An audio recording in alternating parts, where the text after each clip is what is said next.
सबसे बड़ी बात है कि झारखंड बनने में 24 साल होने को है।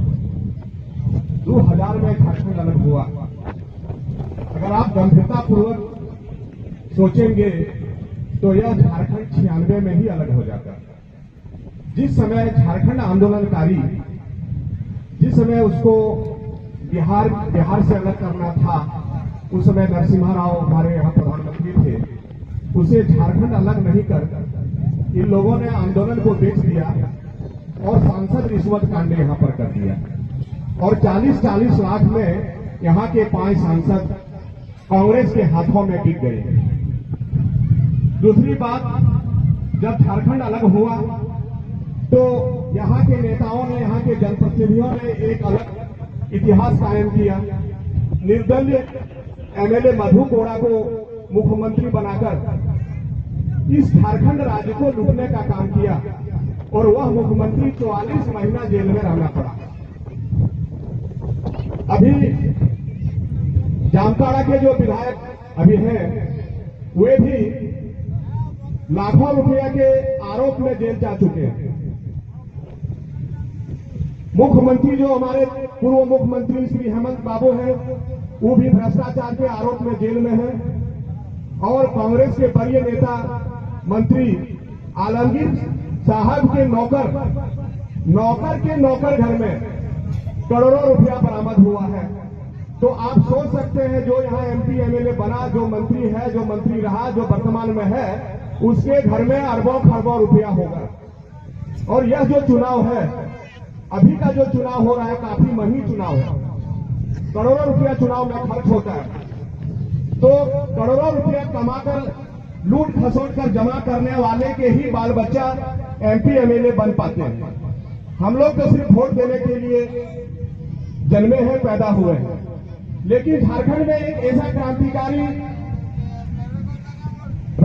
राजनीतिक में अभिमन्यु की तरह उभरा है श्री जयराम महतो, जो साबित कर देगा, जो निर्दल चुनाव जीतकर भी साबित कर देगा कि गरीब घर के बाल बच्चे भी यहाँ का एमपी एमएलए हो सकते हैं।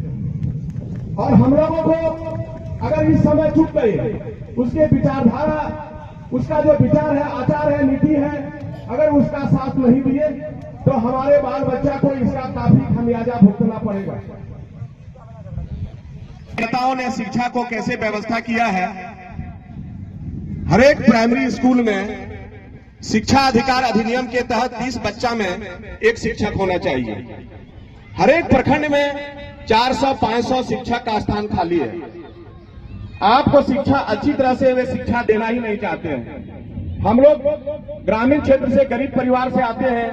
हम लोग बाल बच्चा को अच्छे अंग्रेजी स्कूल में पढ़ा ही नहीं सकते हैं। और अगर हम लोग बाल बच्चे को अच्छे ढंग से पढ़ाएंगे नहीं तो हम लोग क्षेत्र में, सभी क्षेत्रों में पिछड़ जाएंगे। यह प्रतियोगिता का युग है। अगर आपको आगे बढ़ना है तो अपने बाल बच्चे को बढ़िया से पढ़ाना होगा। और ये नेताओं के बाल बच्चे कहाँ पढ़ते हैं, आप पता लगा के देखिएगा। विदेश में भी जाके इसके बाल बच्चे शिक्षा ग्रहण करते हैं। और हमारे यहाँ जो स्कूल है उसमें 4 शिक्षक होना चाहिए, तो कहीं 1 शिक्षक है, कहीं 2 शिक्षक है। किसी विद्वान ने कहा है कि अगर किसी को बर्बाद करना है, किसी समाज को, किसी परिवार को बर्बाद करना है तो उसके परिवार से शिक्षा छीन लो। इसी नीति के तहत यहाँ के राजनेताओं काज कर रही है। दूसरी बात है, हम लोग को बुड़बक बनाता है। इन लोग का जो पार्टी का घोषणा पत्र है, घोषणा पत्र में कुछ रहता है और इन लोग करता कुछ है। अभी लोग चुनाव से पहले घोषणा पत्र में दिया था कि हम किसानों का कर्जा माफ करेंगे, और जब किसानों का कर्जा माफ करने का समय आया तो इन लोग नियम बना दिया कि वही किसान का कर्जा माफ करेंगे जो किसान का खाता सही है, जो बराबर लेन देन किया। तो अधिकतर किसान तो बैंक से बराबर लेन देन करते नहीं है, वो डिफॉल्टर हो जाते हैं, उसका कर्जा माफ नहीं हो पाया। दूसरी बात बोला कि जो किसान कर्जा को सही कर लेगा उसका पैसा हम लोग माफ कर देंगे। माफी के चक्कर में बहुत सारा किसान क्या किया, अपना कर्जा को डबल कर लिया।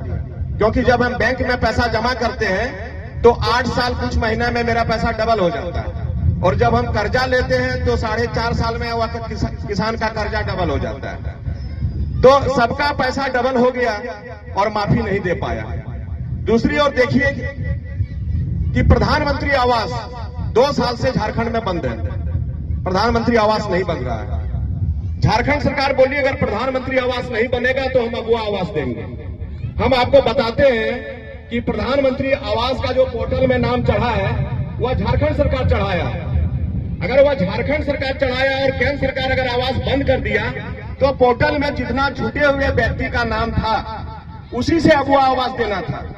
लेकिन इन लोग 6 महीना अगुआ आवास के लिए मीटिंग मजमा लगाया, जगह जगह पर सभा किया, आवेदन लिया, आवेदन को फड़वाया, आवेदन को बिछवाया। बहुत सारे लोग गरीब गुरुआ से पैसा लिए तब तुम्हारा घर होगा। और अगुआ आवास में क्या नियम बनाया, जो आदिम जनजाति है उसको पहले घर मिलेगा, जो विधवा महिला है जिसको हम लोग एकल महिला बोलते हैं, जिसका बाल बच्चा छोटे छोटे हैं उसको घर मिलेगा, जो आपदा राहत के तहत मर गया है जैसे वज्रपात से, चाहे हाथी से, चाहे एक्सीडेंट में, उसको घर मिलेगा, जिसका मिट्टी का मकान है उसको घर मिलेगा, और जिसको पूर्व में इंदिरा आवास और प्रधानमंत्री आवास का लाभ नहीं मिला है उसको घर मिलेगा। लेकिन हुआ ठीक उल्टा, जिसको प्रधानमंत्री आवास मिला अगर पति को मिला उसके पत्नी को घर दे दिया, बेटा को मिला तो पुतोहू को घर दे दिया। मतलब जिसको मिलना चाहिए उसको मिला नहीं। तो इस प्रकार से इन लोग नाटक करके हम लोग को गुमराह करते हैं। यही झारखंड पार्टी की घोषणा पत्र में था कि हम बिजली का बिल माफ कर देंगे, 100 यूनिट बिजली फ्री। और जब सरकार बनी तो बिजली बिल माफ नहीं किया, उल्टे क्या कर रहा है, बिजली डिस्कनेक्ट कर रहा है। अगर किसी किसान का, मजदूर का बिजली बिल 10,000 से ज्यादा हो गया है